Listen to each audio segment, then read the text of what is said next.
हमारा मिशन है आपको ऐसी नॉलेज देना जो आपकी लाइफ को बेहतर बनाए। तो अगर आप हर नए और इम्पोर्टेंट टॉपिक के बारे में जानना चाहते हैं तो सब्सक्राइब बटन दबा दीजिए।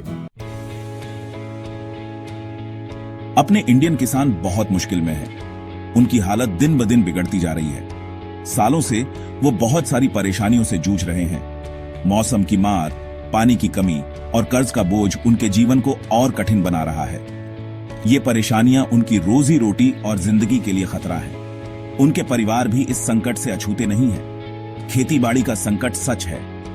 ये संकट सिर्फ एक क्षेत्र तक सीमित नहीं है, बल्कि पूरे देश में फैल रहा है। ये लाखों लोगों पर असर डालता है। गांव के गांव इस संकट से जूझ रहे हैं। हमें इस संकट को समझना होगा। विशेषज्ञ और किसान मिलकर ही इसका समाधान ढूंढ सकते हैं। हमें इसका हल ढूंढना होगा। नई तकनीकों और सहयोग से ही हम इस संकट से उबर सकते हैं। किसान भारत की रीढ़ हैं। उनकी मेहनत से ही हमारा देश आगे बढ़ता है। वो देश का पेट भरते हैं। उनकी मेहनत का फल हम सबको मिलता है। उनकी तकलीफ को नजरअंदाज नहीं किया जा सकता। उनकी पीड़ा को समझना और उसका समाधान ढूंढना हमारी जिम्मेदारी है। किसानों में आत्महत्या की दरें डरावनी हैं। ये एक गंभीर समस्या है जो हमारे समाज को झकझोर देती है। ये एक गहरी व्यवस्थागत समस्या की ओर इशारा करती है। हमें इसे जड़ से समझना होगा। ये एक ऐसा संकट है जिस पर हमें ध्यान देना ही होगा। किसानों की आवाज को सुनना और उनकी समस्याओं को समझना बहुत जरूरी है। हमें उनकी कहानियां सुननी होंगी। उनकी कहानियों में ही उनके संघर्ष और समाधान छिपे हैं। हमें उनके संघर्षों को समझना होगा। तभी हम उनके लिए कुछ कर पाएंगे। तभी हम कोई हल निकाल पाएंगे। सामूहिक प्रयास और समझदारी से ही हम इस संकट से बाहर निकल सकते हैं। इस स्थिति पर तुरंत ध्यान देने की जरूरत है। सरकार और समाज को मिलकर काम करना होगा। हमारे किसानों और हमारे देश का भविष्य इसी पर निर्भर करता है। हमें मिलकर इस संकट का समाधान ढूंढना होगा। नेशनल क्राइम रिकॉर्ड्स ब्यूरो एक डरावनी तस्वीर दिखाता है। यह तस्वीर हमारे देश के किसानों की दुर्दशा को उजागर करती है। हर साल हजारों किसान खुदकुशी कर लेते हैं। यह संख्या हर साल बढ़ती जा रही है और इसके पीछे कई कारण हैं। अकेले 2023 में यह संख्या चौंका देने वाली थी। यह एक गंभीर समस्या है जो हमारे समाज को प्रभावित कर रही है। ये आंकड़े संकट की गहराई दिखाते हैं। यह संकट केवल आर्थिक नहीं है, बल्कि सामाजिक और मानसिक भी है। कर्ज एक बड़ा कारण है। किसान खेती के लिए बहुत ज्यादा कर्ज लेते हैं और जब फसल खराब हो जाती है तो उन्हें कर्ज चुकाना मुश्किल हो जाता है। किसान खेती के लिए बहुत ज्यादा कर्ज लेते हैं। यह कर्ज उन्हें और अधिक तनाव में डालता है और वे इससे बाहर निकलने का रास्ता नहीं देख पाते। फसल खराब होने और कम दामों की वजह से कर्ज चुकाना नामुमकिन हो जाता है। यह स्थिति उन्हें और अधिक निराशा में डाल देती है। वो कर्ज के दलदल में और धंसते जाते हैं। यह एक ऐसा चक्र है जिससे बाहर निकलना बहुत मुश्किल होता है। यह अक्सर उन्हें मजबूर कर देता है। वे अपने परिवार की जरूरतों को पूरा नहीं कर पाते और यह स्थिति उन्हें और अधिक तनाव में डाल देती है। जलवायु परिवर्तन भी एक कारण है। मौसम का अनियमित होना फसल पर असर डालता है और यह स्थिति किसानों के लिए और भी कठिन हो जाती है। मौसम का अनियमित होना फसल पर असर डालता है।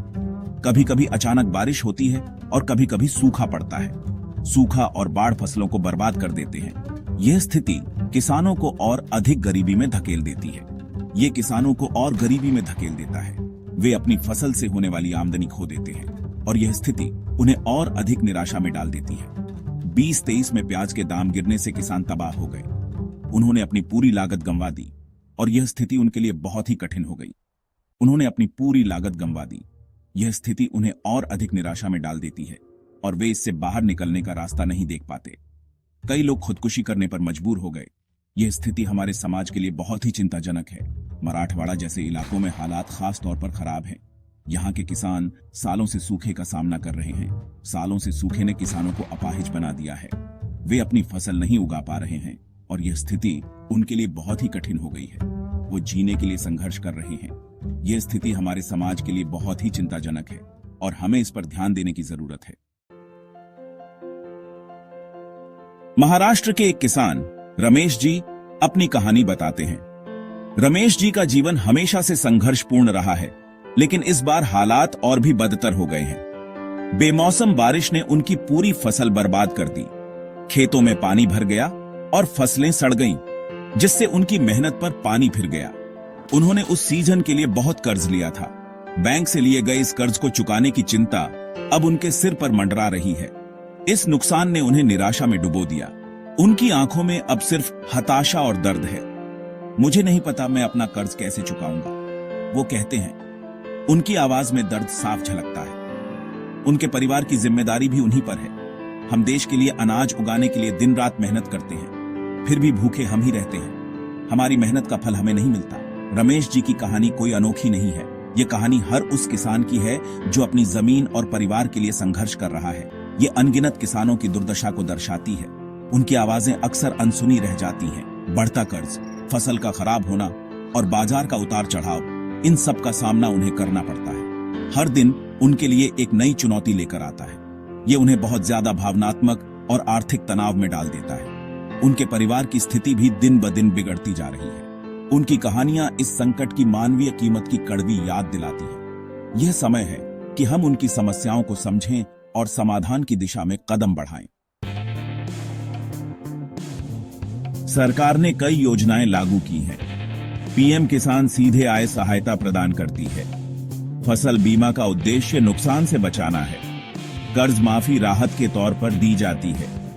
हालांकि इन योजनाओं की प्रभावशीलता पर सवाल उठते हैं। कई किसानों को इन योजनाओं के बारे में पता ही नहीं होता। दूसरों को आवेदन की जटिल प्रक्रियाओं से जूझना पड़ता है। इन कार्यक्रमों की पहुंच और प्रभाव सीमित रहता है। इसके अलावा ये योजनाएं अक्सर मूल कारणों को दूर करने में विफल रहती हैं। ये अस्थायी राहत तो देती हैं, लेकिन दीर्घकालिक समाधान नहीं दे पाती। एक व्यापक दृष्टिकोण की जरूरत है। इसे कृषि क्षेत्र को परेशान करने वाली व्यवस्थागत समस्याओं का समाधान करना होगा। भाग 5, बदलाव के बीज बोना, एक स्थायी भविष्य के उपाय। ऐसे कई उपाय हैं जो इस संकट को कम करने में मदद कर सकते हैं। बेहतर सिंचाई सुविधाएं बहुत जरूरी हैं। इससे बारिश पर निर्भरता कम होगी। सीधे बाजार पहुंच से किसानों को उचित दाम मिल सकते हैं। तकनीकी प्रगति से उत्पादकता में सुधार हो सकता है। किसानों को आधुनिक तकनीक उपलब्ध कराना जरूरी है। इसमें बेहतर बीज, उपकरण और खेती की तकनीकें शामिल हैं। एक उचित और स्थिर न्यूनतम समर्थन मूल्य या MSP बहुत जरूरी है। यह सुनिश्चित करेगा कि किसानों को अपनी उपज का न्यूनतम मूल्य मिले। कर्ज पुनर्गठन से बहुत जरूरी राहत मिल सकती है। यह किसानों को कर्ज के जाल में फंसने से बचा सकता है। भाग 6, नीतियों से परे, समाज की भूमिका। किसानों का समर्थन करने की जिम्मेदारी सिर्फ सरकार की नहीं है। समाज को भी अपनी भूमिका निभानी होगी। हम स्थानीय स्तर पर उत्पादित चीजें खरीदना चुन सकते हैं। इससे स्थानीय किसानों को मदद मिलती है और बिचौलियों पर उनकी निर्भरता कम होती है।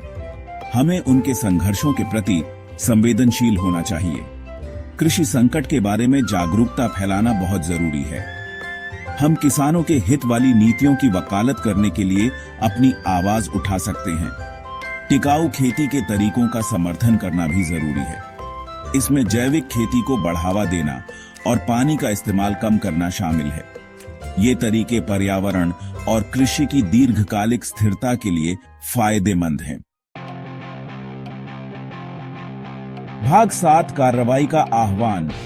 हमारे किसान, हमारी जिम्मेदारी। भारतीय किसानों की दुर्दशा एक राष्ट्रीय संकट है। इस पर तुरंत ध्यान देने और कार्रवाई करने की जरूरत है। हमें अपने किसानों का समर्थन करने के लिए मिलकर काम करना चाहिए। वे हमारे देश की रीढ़ हैं। उनकी भलाई हमारे साथ जुड़ी हुई है। आइए हम उन नीतियों का समर्थन करने का संकल्प लें जो किसानों को सशक्त बनाती है। आइए हम स्थानीय खरीदने और टिकाऊ खेती का समर्थन करने के लिए सचेत विकल्प चुनें। आइए हम उनके लिए अपनी आवाज उठाएं जो हमें खिलाते हैं। हमारे किसान हमारे सम्मान, हमारे समर्थन और हमारे आभार के हकदार हैं। हमें उन्हें निराश नहीं करना चाहिए। भाग 8, निष्कर्ष, एक उज्जवल भविष्य की ओर। भारतीय किसानों के सामने चुनौतियां बहुत बड़ी हैं, लेकिन वे अजेय नहीं हैं। सामूहिक प्रयास और बदलाव की प्रतिबद्धता के साथ हम अपने किसानों के लिए एक उज्जवल भविष्य बना सकते हैं। आइए हम ऐसे भारत के लिए काम करें जहां खेती एक व्यवहार्य और सम्मानजनक पेशा हो। आइए हम ऐसे भविष्य के लिए प्रयास करें जहां हमारे किसान समृद्ध हों और हमारा देश फलता फूलता रहे।